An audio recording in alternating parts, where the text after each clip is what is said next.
Good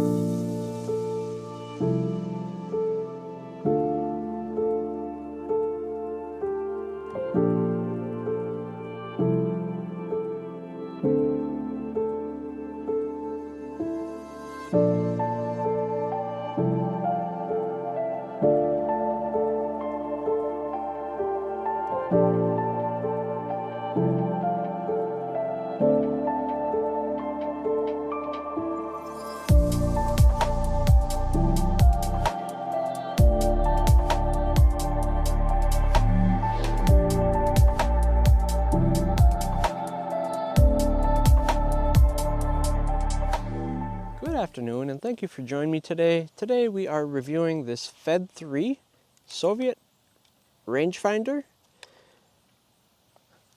I am not a huge fan of rangefinders, to be honest. Specifically not this one. I've owned a few, like a Leningrad, the Zorky 4s, the Zorky 3s, the Zorky 2s, Zorky 6, the Fed 5B. I think that's all of them for now, besides the Kiev 4. So I've owned quite a few rangefinders, and this one just doesn't seem particularly interesting or particularly great. I mean, it's middle of the road, so you have shutter speeds from like 1/30th of a second, or from half a second, all the way up to 500th of a second. So it's middle of the road, not super high end, not super slow. The rangefinder window is pretty big. The rewind has a lever, so you use the lever to rewind instead of the wheels, which gets a huge plus for me. The downside is when you're finally at the end of the roll, you got to push this ring and then spin your rewind to rewind your film here. It's not terrible, but when you have 36 frames, it takes forever to rewind it, because you don't have like one of the rewindy knobs. You have one of these things that spin, and sometimes spin backwards. So a little bit of a pain. The bottom comes off.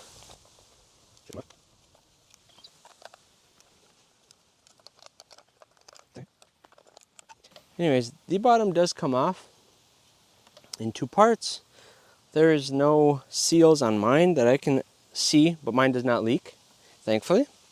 And you can see right over here, we have, in fact, a cloth shutter, which is not great, not terrible, but it's cloth and, not metal. So there is a huge chance of risking light leaks if you're not careful, which I usually am not. So one of the other reasons that this thing doesn't make my top rangefinder list or any camera that I prefer is mainly because, for some reason, I don't know why, this Industor, this is the Industor 61 50 millimeters, 52 millimeters f2.8. For some reason, this is the only lens that this camera will accept. Out of all the M39 lenses, it will not accept anything else. It'll thread on, but it won't come all the way. Some of them won't even thread on all the way.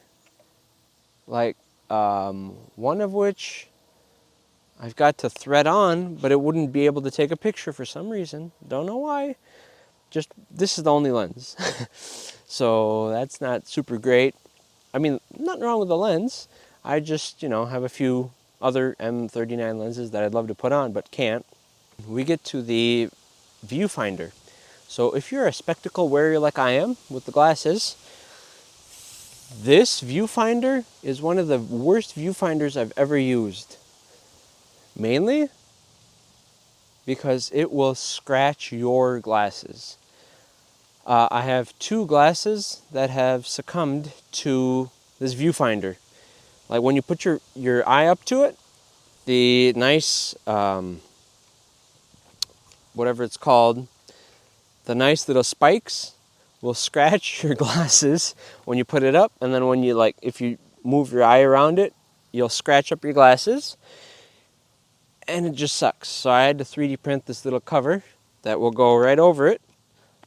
It looks kind of funny, but hey, as long as my glasses aren't scratched. You can't really see much in it, and what you can, the yellow has blended in for me with like anything grassy, like fall colors. It blends in, so it's super hard to tell what it's focused on. And I know you, dear viewer, are like, yeah, but these are just nitpicks. They really are. I mean, this camera, if you want to try out a rangefinder that's cheap, that you're like, if I break it, if I forget to put the lens cap on and burn a hole through my shutter, a camera that, in my opinion, it wouldn't be too sad if it broke and you had to throw away, it's this camera. It's not particularly great at anything. It's not terrible. 1/500th of a second is okay, especially if you shoot ISO 400 film. Sunny 16, you'll be just fine, especially if your camera too is stuck with this lens that goes up to f16 at most. So, I mean, it's okay. I still shoot with it. Not as many rolls. I'll just have a roll of like 200 ISO loaded in there, black and white, like a Fomapan or like a HP5 or something in there. And then I'll shoot with it occasionally, but when I go to my camera shelf, this camera is not what I grab first. Nothing wrong with it. It's just not my wheelhouse. But this is a pretty biased review, so if you love this camera for some reason, let me know why you'd shoot with this instead of like say a Zorky or well, Leica. I mean, if you're watching this video, you probably can't afford a Leica. So yeah, if you generally like shooting with a Fed 3 or Fed 2, let me know why. Maybe I'm not doing this camera justice. Hope this review helps you guys, and stick around for other ones. Even if you don't like this review, I got plenty other cameras, better format, better lighting. Yeah,